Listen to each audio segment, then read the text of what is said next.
Hello! Okay, we're on episode 2 now, Shadows Waiting.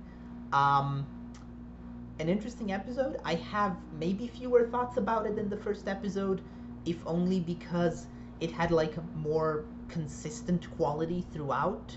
There were fewer like there were fewer things that like wowed me with how good they were, and fewer things that concerned me than in the first episode as well. So overall, I'm very happy with this episode. Probably overall, maybe I like it better than the first one because I think it's better paced. The first one kind of just ended super abruptly in a way that was kind of weird. Um, like they just sort of left the two rivers, and I didn't like that necessarily. But the second one has a better pace. It has more quiet moments. It gives the characters time to breathe and sort of introduce the audience to the characters and some of their idiosyncrasies. Um, this will contain book spoilers uh, because I will be talking about stuff that's not in the show yet. Uh, which books I'll be talking about, I'm not sure yet. Uh, but assume that anything in the first half of the series or so is at risk of being spoiled here. I may do some like super minor spoilers, like vague spoilers about the second half of the series, but probably most of the stuff I'm going to talk about is in the first half of the series, like the first 6 or 7 books. Um, and even then, I don't think it's gonna be like huge spoilers because I'm gonna be relatively vague about it, so that the people who've read the books know what I'm talking about. Whereas other people might not. So, yeah. Um, Going into this, I am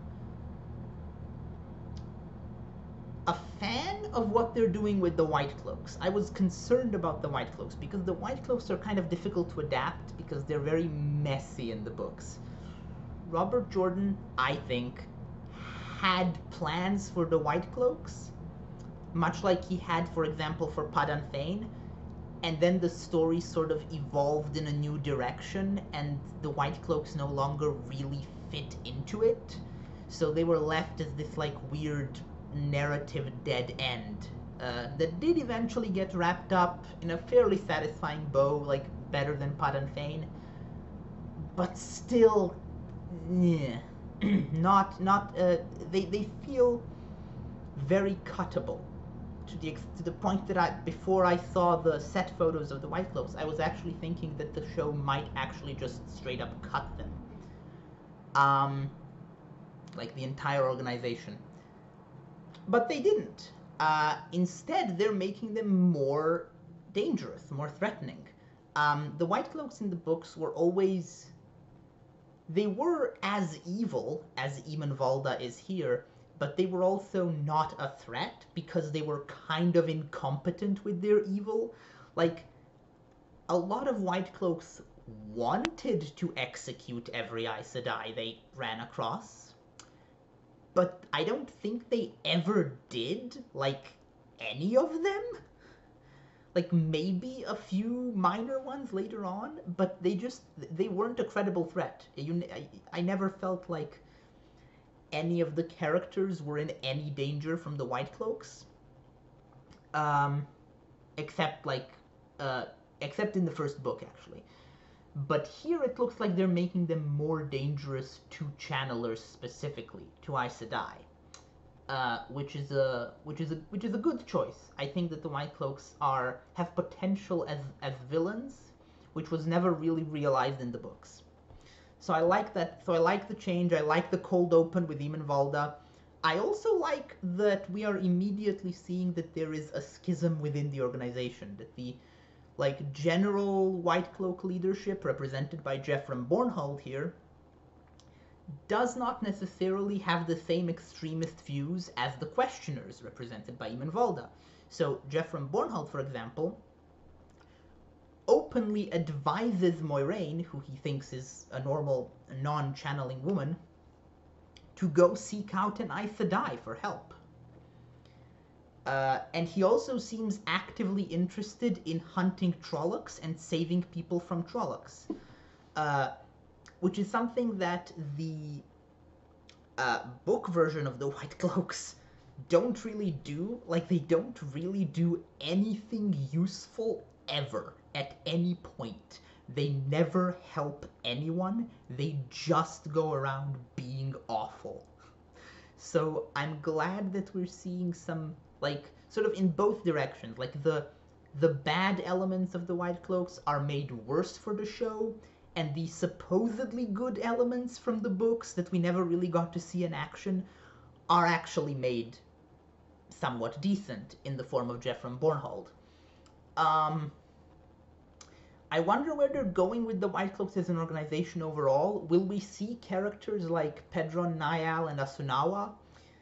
Or will that be considered a bit too complicated, too many new characters to deal with, and maybe the show will just decide to sort of keep Bornhold and Valda as the primary representatives of the two wings of the White Cloaks, and not really go into all the other characters that sort of exist within the organization. I'm pretty sure they're at least cutting Bjar, because I feel like Bjar is a character that you should cut. He's just pointless. I feel like the younger Bornhold basically fills the exact same role as Bjar.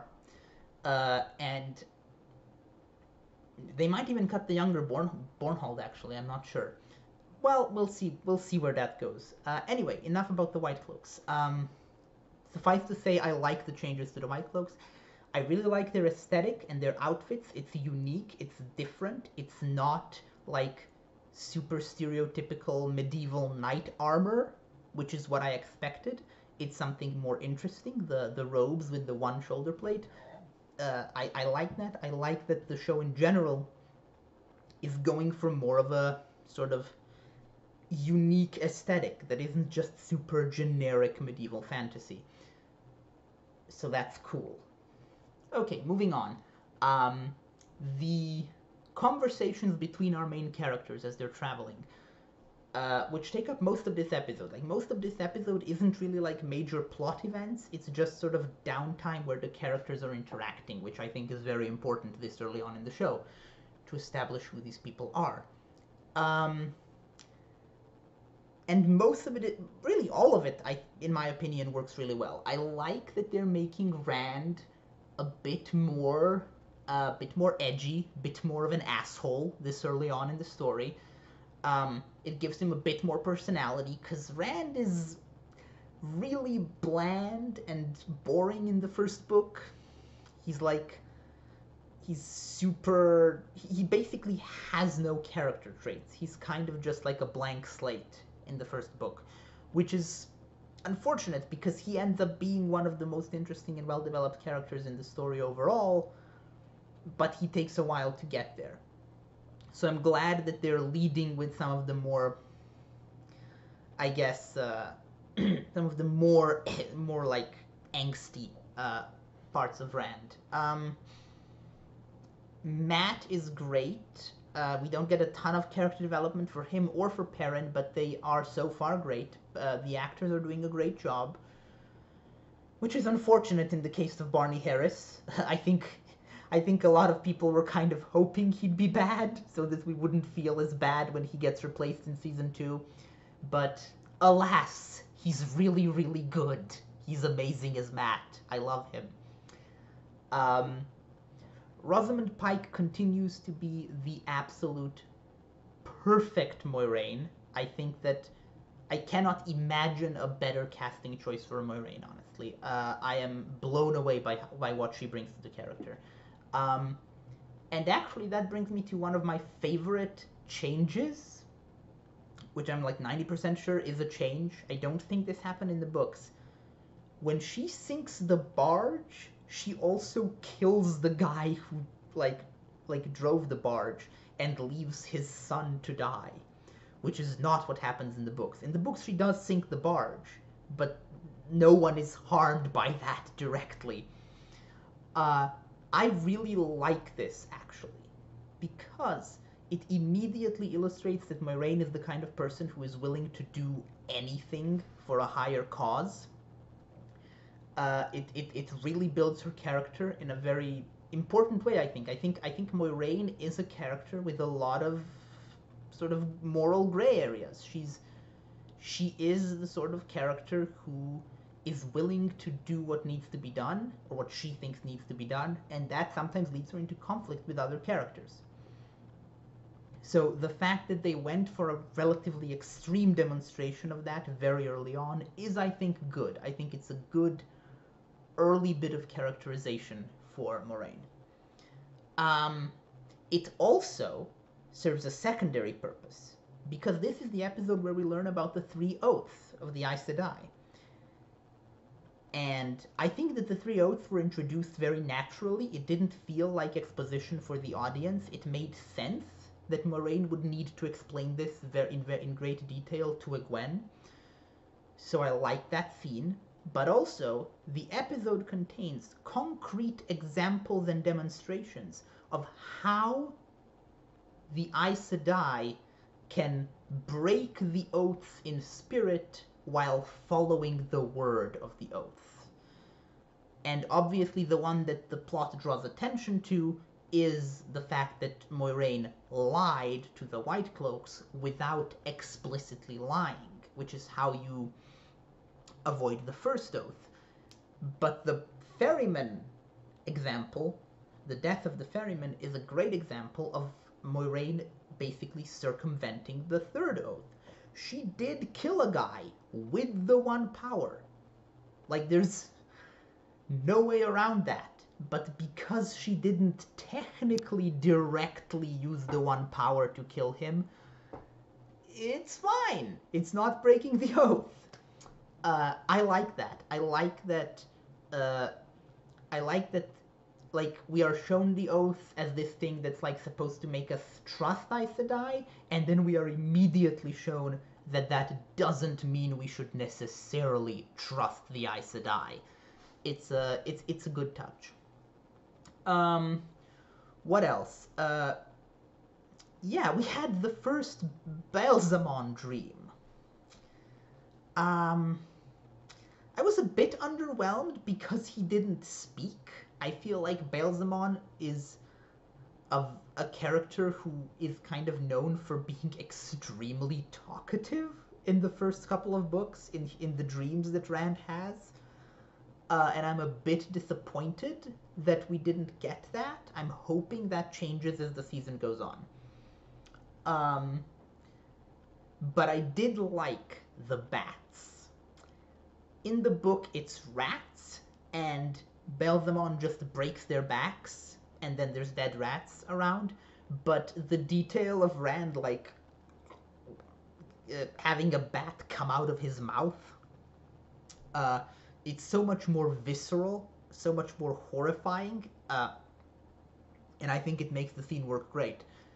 It also creates an interesting distinction between Rand and the other characters.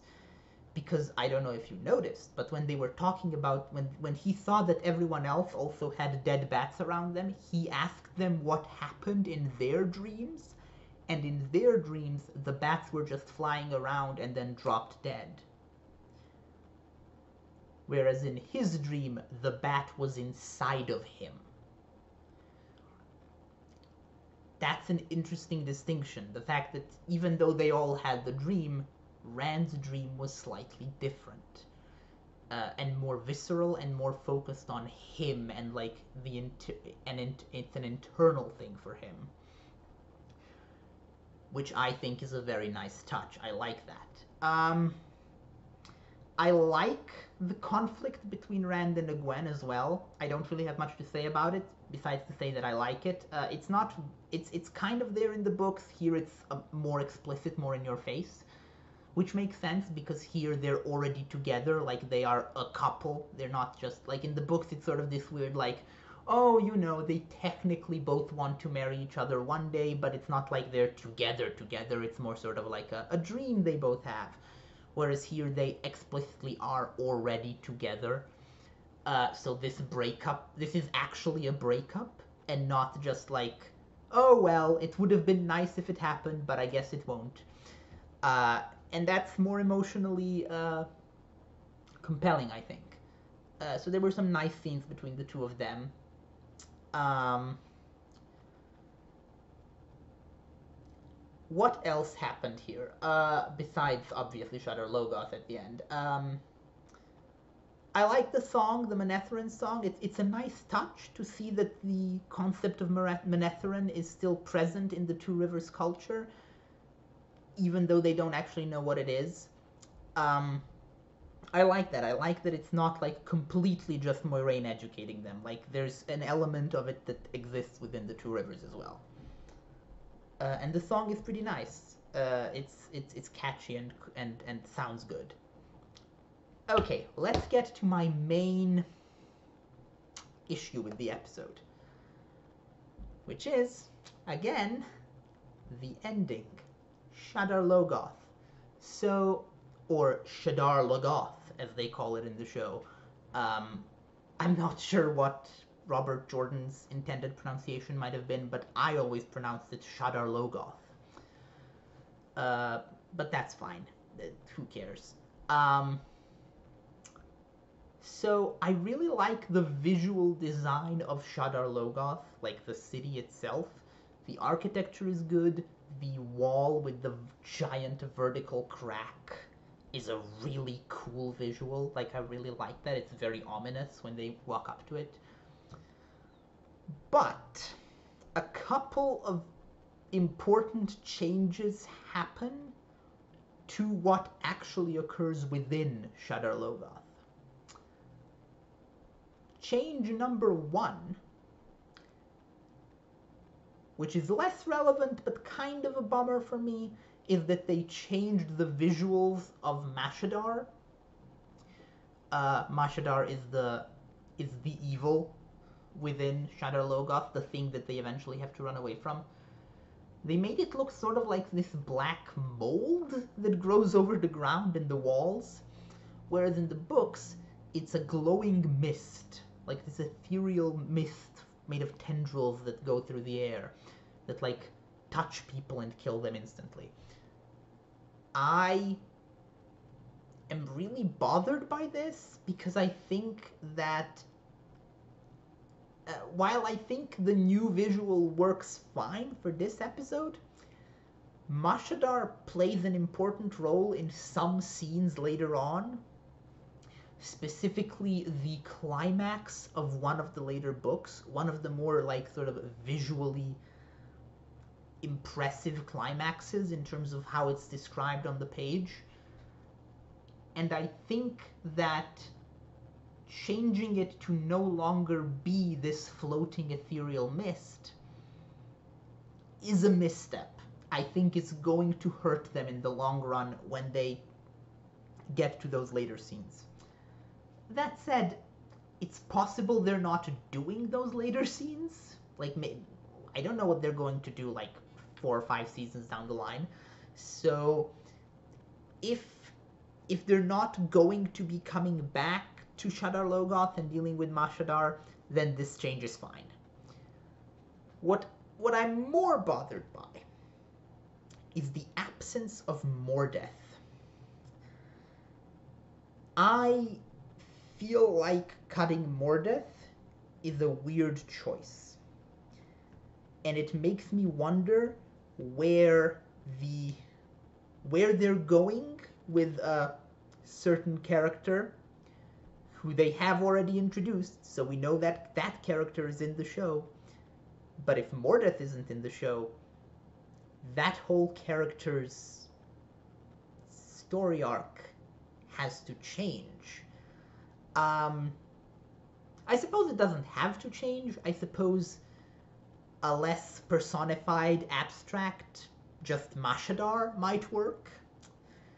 But I still would have preferred if we had Mordeth, in part because Mordeth is one of the more memorable moments of the first book, like the part where he like expands and stretches and fills the room to terrify the boys. I think that's a visually very evocative scene that I think it's a mistake to not include it. Um, I will withhold judgment on that until I see what they're doing with that character. Um, but if they don't somehow change that character's storyline meaningfully in a way that I like, I'm going to be bothered by the exclusion of Mordeth. I also don't like that it's just Matt that just randomly goes off and finds the dagger. I kind of like that it's all three of them who make this dumb decision, and then Matt just makes the dumbest decision in the books. Whereas here it's kind of all laid on Matt, which it's a bit mean to poor Matt. By the way, I found it very funny that Matt had the line something like, well, at least no one can possibly say that this situation is my fault. Which is a really funny line for Matt Cawthon to say in Shadar Logoth, like possibly the last time in the series that he can honestly say that. So I like that little bit of narrative irony there. What else? Oh yeah, Nynaeve shows up at the end. I really like that moment. Nynaeve showing up and being like super aggressive and like threatening them with a death with a knife. Because it makes sense. Especially with the way they've changed the story. Because in the books, Nynaeve finds them in a town. Like she finds all of them together in Baerlon. By the way, I think cutting Baerlon was a decent choice. Not really many thoughts about that. I just think it's fine to cut Baerlon. Especially since I know they're not cutting Min. So Baerlon itself isn't super relevant. But yeah, Nynaeve finding them in Baerlon is obviously going to lead to her seeing that the kids are alright. But Nynaeve finding them this way means that Nynaeve has basically been, like, Nynaeve saw this Aes Sedai, who she already distrusts, take a bunch of kids from her village, and now she's found the Aes Sedai without the kids. So her first assumption is going to be she did something to the kids. So her more aggressive approach makes perfect sense, and I very much approve, and it's very in character for Nynaeve. Also, Nynaeve and Lan's first interaction being Nynaeve threatening him with a knife is very funny. So, from the trailers, we know that Nynaeve, Lan, and Moiraine are about to go in a very strange direction, narratively. Where they're not necessarily going to stick to their book storyline. I'm thinking that Perrin, Egwene, Matt, and Rand are probably gonna stick to where roughly their book storyline for the next couple of episodes. But Nynaeve, Moiraine, and Lan are going to go encounter Logain, which is not a thing that happens in the books at all. So that will be an interesting case study in how good the show writers are at writing their own original material. Because so far, they've been coasting through on book material. And if there's anything Game of Thrones taught us, it's that being good at adapting pre-existing material does not mean that you are also good at writing your own. So that's going to be, I think, a major test for this show, seeing how well they deal with that. I have faith, though, because so far they've already changed a lot, and a lot of it I liked. Not all of it, but a lot of it. Yeah, I think that's everything I have to say, except one thing. I'm going to end with a bit of a minor concern. So, Eamon Valda and Padan Fain, so far, are the main two characters played by dark-skinned black actors. And they are also, spoilers for where Padan Fain is going further down the line, the two most evil characters introduced so far. Like, the only two just straight up villains among the human cast. And I'm not saying that this is like on purpose. I genuinely would be very shocked if it was on purpose. I think this is an accident of casting. But it's kind of a bad look for the show right now. And I'm hoping that by the end of season 1, with the introduction of characters like Swan and Loyal, that balance is sort of fixed and doesn't feel as, slightly uncomfortable as it makes me feel right now with those particular casting choices. Again, I'm not accusing the show of anything except perhaps not thinking the optics of this through fully when doing the casting. It's clear from the rest of the casting that the show is very much trying to be very racially diverse, which is good. It's just that these two particular cases so far being the two darkest skinned characters is a bit of a weird feeling, if you ask me. But yeah, other than that, and my critiques of the Shudder Logoth section, I think everything about this episode was really good. I enjoyed it, and I don't really have any. I'm optimistic. I'm looking forward to episode 3 and then the rest of the season. Okay. See you then when I watch episode 3. Bye.